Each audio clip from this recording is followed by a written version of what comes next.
जय श्री राम दोस्तों। हमारी आज की कहानी है सास हूँ फुल टाइम मेड नहीं। गुस्से से लाल पीली हुई अनीता आज मानो किसी को अपने गुस्से की आग में कच्चा ही चबा जाएगी। बाथरूम से नहाकर बाहर निकलती हुई अनीता अपने पति पर भड़कते हुए बोली, राकेश जल्दी उठो, देखो मेरा पहले से ही दिमाग खराब हो रखा है, तुम और दिमाग खराब मत करो। उठकर देखो तुम्हारी माँ कहाँ मर गई, अभी तक आई क्यों नहीं? 9 बजने वाले हैं और अभी तक वो आई नहीं है महारानी। वैसे तो रोज सुबह 8 बजे तक आ जाती थी, पर इधर 2-3 दिन से रोज आधा घंटा देर से आती हैं, पर आज तो 1 घंटे से भी ऊपर हो गया है। आज अनीता का सारा गुस्सा अपने पति राकेश पर ही निकल रहा था। अरे मेरी धर्मपत्नी, तुम इतना गुस्सा क्यों होती हो? अरे बाबा आ जाएंगी, कहीं चली गई होंगी काम से, राकेश ने कहा। अरे कैसी बातें करते हो तुम, मैं भला परेशान कैसे ना हूँ? अभी तक नाश्ता तैयार नहीं हुआ है और बाकी का घर का सारा काम भी ऐसा की ऐसा ही पड़ा हुआ है। इधर काम वाली बाई भी अभी तक नहीं आई है। अब मैं अकेली घर का काम देखूं या ऑफिस जाऊं? ऑफिस जाने को लेट हो गया तो बॉस मेरे सर पर नाचेगा। इधर मेरा टिफिन और नाश्ता कुछ भी तैयार नहीं हुआ है और तुम कहते हो टेंशन ना लो। हद होती है तुम्हारी माँ की लापरवाही की। उन्हें पता है मेरे ऑफिस का टाइम हो रहा है, फिर भी जानबूझकर लेट आती हैं। अरे अनीता, तुम परेशान मत हो, चलो मैं तुम्हारी मदद कर देता हूँ, वरना तुम ऑफिस जाने में लेट हो जाओगी। तुम मेरी मदद की छोड़ो, अपनी माँ की चिंता करो। पता नहीं कहाँ रह गई बुढ़िया। मैं तो कहती हूँ आज उनसे बात कर ही लो। यह सब क्या चल रहा है? कहाँ जाती है वो आजकल? ठीक है बाबा, आने तो दो माँ को, मैं पूछ लूंगा कहाँ जाएंगी, कहीं बातचीत में व्यस्त हो गई होंगी। अनीता बोली, क्या पता, आजकल तो किसी को कुछ कहा नहीं जा सकता। जवानों की तो छोड़ो, बूढ़े भी अपना रंग बदल रहे हैं। राकेश पोहों को ऊपर चढ़ाता हुआ बोला, क्या मतलब तुम्हारा? कहना क्या चाहती हो तुम?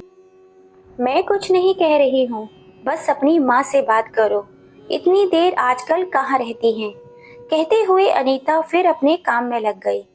राकेश अपनी माँ और अनीता अपनी सास शकुंतला जी के बारे में बात कर रहे थे।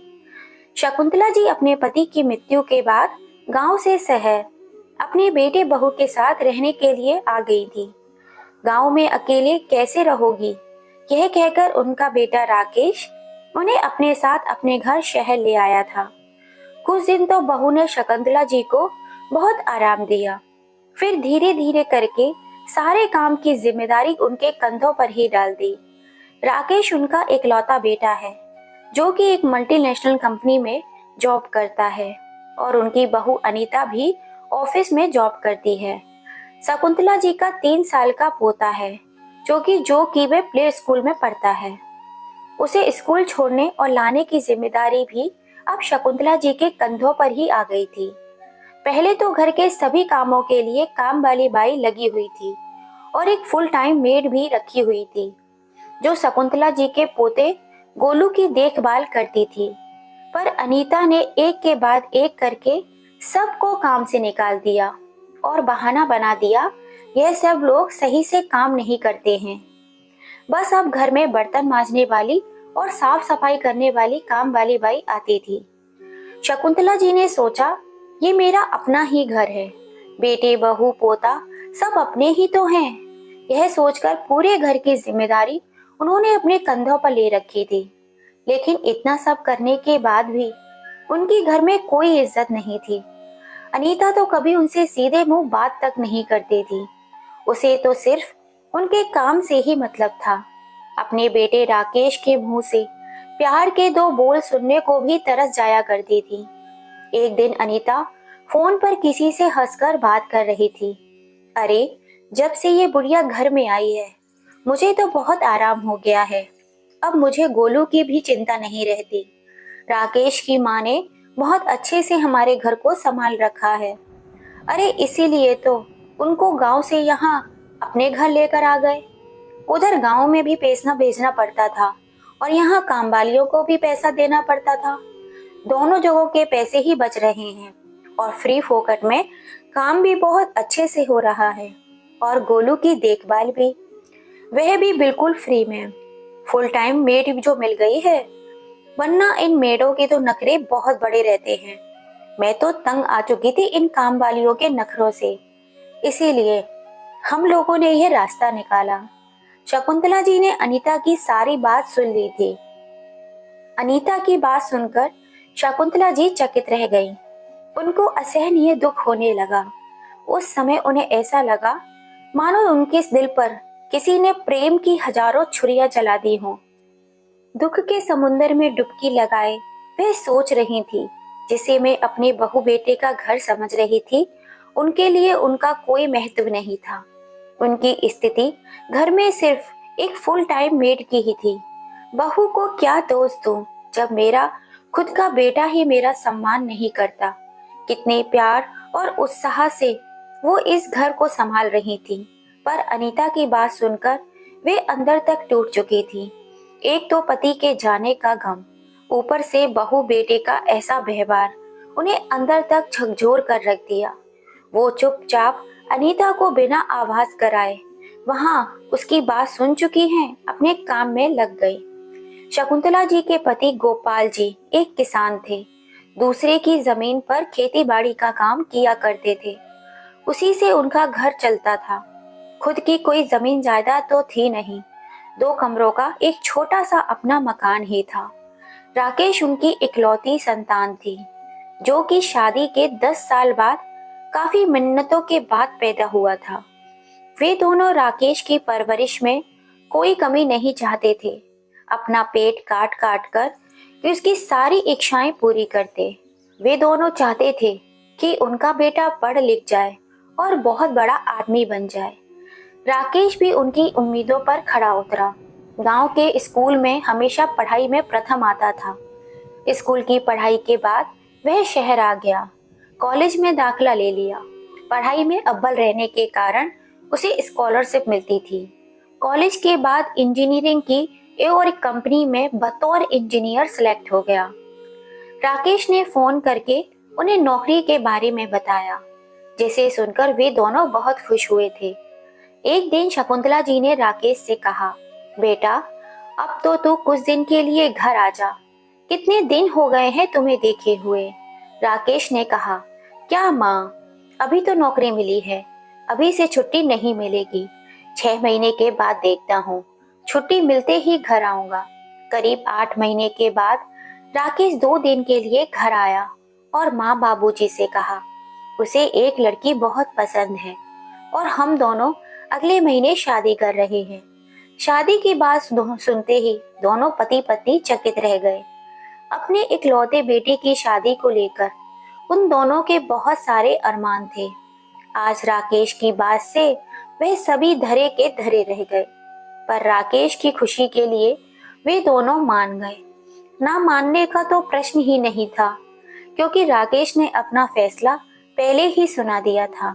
अरे बेटा, इतनी जल्दी शादी का इंतजाम कैसे होगा?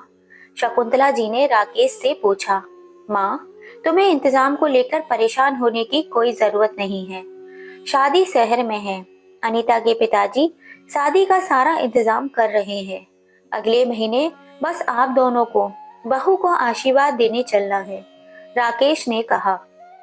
फिर अगले महीने शहर जाकर विवाह संपन्न कराकर वे दोनों गांव लौट आए थे। उसके बाद उनका कभी शहर जाना ही नहीं हुआ। वे दोनों पति पत्नी अकेले ही रहते थे।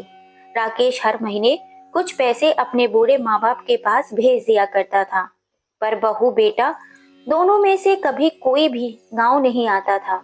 कभी कभी बस वो दोनों उनसे फोन पर उनके हालचाल पूछ लिया करते थे। शकुंतला जी और गोपाल जी दोनों इस बुढ़ापे में ही एक दूसरे के साथ सहारा अपना जीवन गुजार रहे थे। एक दिन अचानक गोपाल जी की मृत्यु हो जाने पर राकेश गांव का मकान बेचकर शकुंतला जी को अपने साथ शहर ले आया। आज भी शकुंतला जी अपने पोते गोलू को छोड़ने प्ले स्कूल गई थी, इसलिए उन्हें 1 घंटा हो गया था और वो अभी तक नहीं आई थी। इसी कारणवश अनीता अपनी सास पर गुस्सा हो रही थी क्योंकि अभी तक कोई काम नहीं हुआ था। तभी शकुंतला जी ने घर में प्रवेश किया। कहाँ रह गई थी आप? किसके साथ सुबह सुबह गप्पे मारने खड़ी हो गई थी? टाइम का कुछ अंदाजा भी है आपको?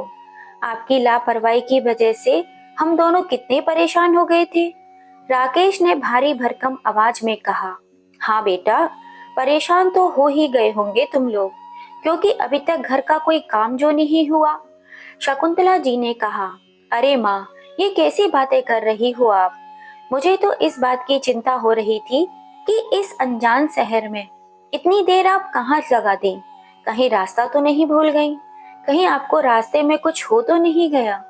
राकेश ने बातों में नमी लाते हुए कहा। मुझे खुशी हुई ये सुनकर बेटा कि तुझे अपनी माँ की इतनी चिंता है। जुग जुग जियो मेरे लाल। पर अब अपने घर को संभालो तुम लोग, क्योंकि मैं यहाँ से जा रही हूँ। शकुंतला जी ने सपाट लहजे में उत्तर दिया। जा रही हूँ? माँ, मगर कहाँ और क्यों? क्या हो गया है? राकेश और अनीता एक साथ बोल पड़े। शकुंतला जी के जाने की बात सुनकर अनीता और राकेश दोनों ही चौंक गए थे। अनीता के तो चेहरे के रंग जैसे फीका ही पड़ गया था। यह सोच कि अब घर और गोलू को कौन संभालेगा और घर के सारे काम अब कैसे होंगे। जब से शकुंतला जी आई है, तब से अनीता घर में एक तिनका भी नहीं हिलाती है। सारे काम और गोलू की देखभाल सब कुछ शकुंतला जी ही करती थी और वे दोनों निश्चित थे। नौकरानियों को दिए जाने वाले पैसे भी उनके बच रहे थे। पर माँ, अब आप इस बुढ़ापे में कहाँ जाएंगी? अब तो गांव वाला मकान भी नहीं रहा और इस उम्र में सब आपको कौन संभालेगा? आपको हमारे घर में क्या कोई परेशानी हो रही है? राकेश ने पूछा। बेटा, तुम्हें इन बातों की चिंता करने की कोई जरूरत नहीं है। मेरे रहने और खाने पीने सबका इंतजाम हो गया है। क्या माँ? कहाँ रहेंगी आप? राकेश ने आश्चर्यचकित होकर पूछा। वह मुझे एक डे केयर में काम मिल गया है। वेतन भी अच्छा खासा देंगे वे लोग। मैं तो कल ही वहीं जा रही हूँ। क्या आप डे केयर में काम करेंगी और वहीं रहेंगी? यह आप क्या कह रही हो माँ? कम से कम मेरी इज्जत के बारे में तो सोचा होता। शहर में मेरी कितनी इज्जत है, उसे आप धूल में मिला रही हैं। अनीता के मायके वाले क्या सोचेंगे? समाज और ससुराल में मेरी क्या इज्जत रह जाएगी? राकेश ने गुस्से में कहा। अच्छा माँ जी, इसी वजह से आजकल आपको देर हो रही थी। अगर आपको यहाँ कोई परेशानी है तो हमें बताइए, पर आप यहीं रहिए। क्यों? इस तरह के काम करके हमारी बदनामी कराना चाहती हैं आप? अनीता भी राजीव के सुर में सुर मिलाते हुए बोली। अनीता की बात सुनकर शकुंतला जी मुस्कुराई और बोली, बहू, काम तो काम होता है और फिर वहाँ काम करके मैं सम्मान के साथ ही रहूंगी। और फिर फुल टाइम मेड से तो मुझे ये काम ज्यादा अच्छा लगा। जितने घंटे की नौकरी उतने घंटे ही काम करना होगा। शकुंतला जी की बात सुनकर अनीता के चेहरे का रंग उड़ गया। वह एक शब्द भी नहीं बोल पाई। शकुंतला जी बोली, और हाँ, तुम लोग अपनी बदनामी की चिंता मत करो। आखिर मैं तुम्हारी माँ हूँ। अपने बच्चों की बदनामी को मैं ऐसे थोड़ी देख सकती हूँ। मैं इस शहर से दूर दूसरे शहर जा रही हूँ, जहाँ तुम्हें कोई नहीं जानता। शकुंतला जी राकेश और अनीता की ओर मुखावित होकर बोली और अपने कमरे में चली गई। राकेश और अनीता माँ का बदला हुआ ये रूप देखकर अचंभित से खड़े देखते रह गए। आखिर बहू बेटे ने सोचा भी नहीं था कि उनके सभी अरमानों पर आज शकुंतला जी ने पानी फेर दिया था। दोस्तों, एक औरत को बुढ़ापे में किसी से कम समझने की कोशिश नहीं करनी चाहिए। जब वह अपनी जिद पर आ जाए तो इंसान क्या, भगवान से भी लड़ जाती है। दोस्तों, क्या शकुंतला जी ने अपनी बहू बेटे के साथ जो किया वो सही था या गलत? अपनी राय हमें कमेंट करके जरूर बताइएगा। हमें आपके कमेंट का इंतजार रहेगा। और कहानी थोड़ी सी भी पसंद आई हो तो प्लीज आप लोगों से हाथ जोड़कर रिक्वेस्ट है, इस कहानी को ज्यादा से ज्यादा शेयर कीजिएगा। और अगर अभी तक सब्सक्राइब नहीं किया है तो जल्दी से कर लीजिए। पास में लगे घंटे को दबा दीजिएगा, जिससे हम जब भी कोई नई कहानी डालें उसका नोटिफिकेशन आपको सबसे पहले मिल सके। फिर मिलेंगे। जय श्री राम दोस्तों।